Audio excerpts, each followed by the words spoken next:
I first met His Holiness in 2000 when he came to Derry. And when he spoke, for me, His Holiness's message on forgiveness articulated exactly how I felt. And when we sat together afterwards, His Holiness helped me with my dinner. He poured out my drink. He handed me my knife and fork.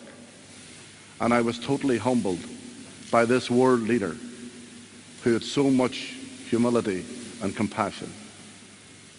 And from then on, I've fallen in love with this man. And I openly admit that. During that time, when he was in Derry, I'm not one of those blind people that feel other blind people or feel other people to see what they look like. But His Holiness said to me, "Do you know what I look like?" And I said, "No." So he insisted that I felt what he looked like. And the only thing I could say to him was, "Your Holiness, you have a big nose." I was saying to His Holiness, or I was saying to you that there was a lot of people that emailed me and with various problems and major difficult lost loved ones through violence and other means. So, if anything, it proved that the decision to bring His Holiness to Limerick was certainly the right one. And I hope that you down there today get the same experience from listening to His Holiness that I had. Ladies and gentlemen, it gives me great pleasure to introduce to you the patron of Children in Crossfire, someone that I am humbled to describe as my friend. Ladies and gentlemen, the 14th Dalai Lama of Tibet. Thank you. Thank you. Thank you. Yeah. Oh. Okay.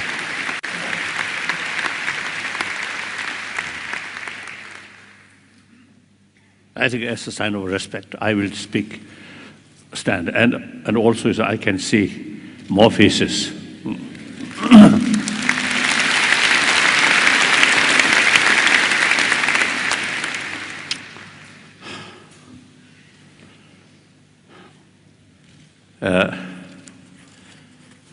Richard Moore, usually I describe my hero.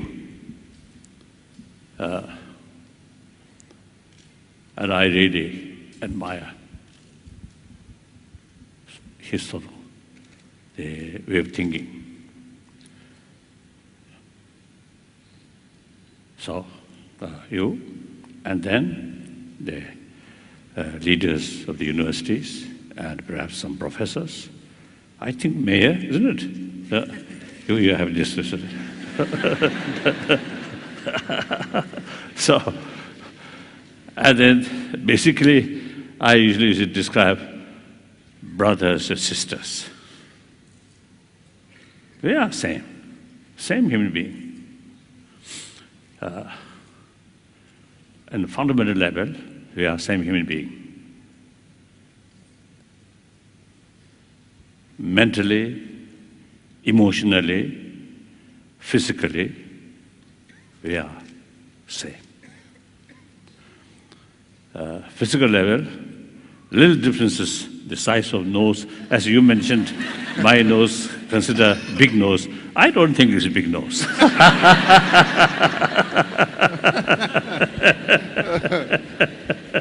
will check. Usually, when I met him, you see, because difficult to see, so I usually let him touch, my face. Yeah. That usually I sort of the way to introduce myself. So he found my nose a little bit big.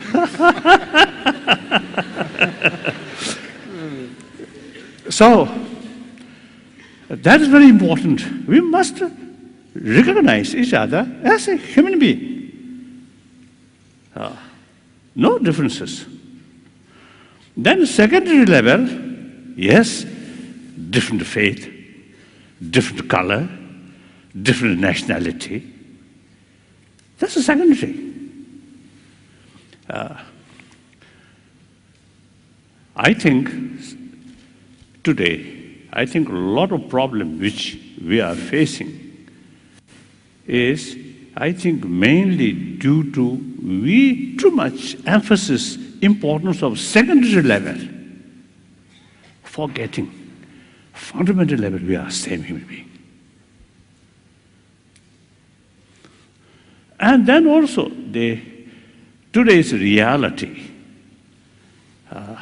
we must think about entire humanity, humanity of this world, one world.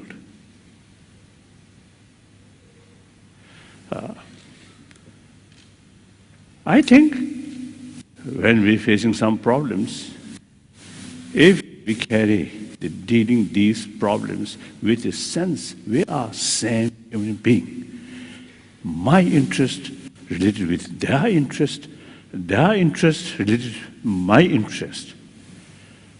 I always consider I am just one of the nearly now 7 billion human beings. I am part of the humanity. So for my own sort of happy future, entirely depend on rest of the humanity.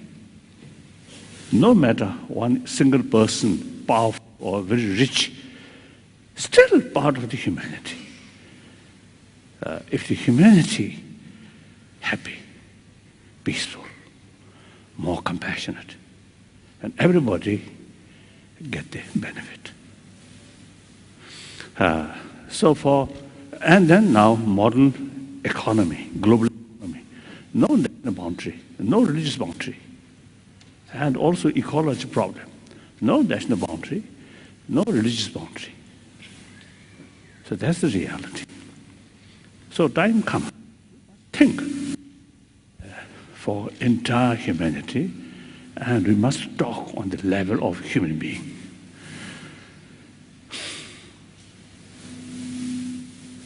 So do you see, I think, through my expression, you may, some extent, you may read, is my sort of mind, right? Yes. My mind. Now, for example, everybody have the feeling of self, I. But nobody pinpoint what that I. Nobody knows, right? Nobody knows. It's 1,000 years, different sort of tradition, different explanation about self, but still not very clear. But in any way, everyone has the feeling of self, feeling of I. And with that, feeling of pains and pleasure. And through that way, by nature, everyone wants happiness, pleasure, joyfulness. Even an animal. Same feeling, same sort of desire. And since it's experience of pain, we do not want. So we want to overcome pains, problems. And that's the basis of our concept of human right. Because by nature, we have that kind of desire. So everyone have the right to overcome problem, overcome suffering. Now here I think, on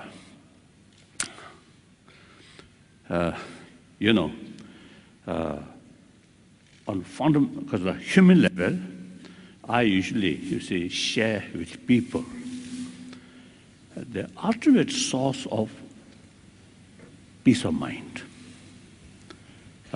happiness in mental level is within ourselves. Not money, not power, not status. Some of my friends, maybe billionaire, very rich, but as a person, very unhappy person. The plenty of money,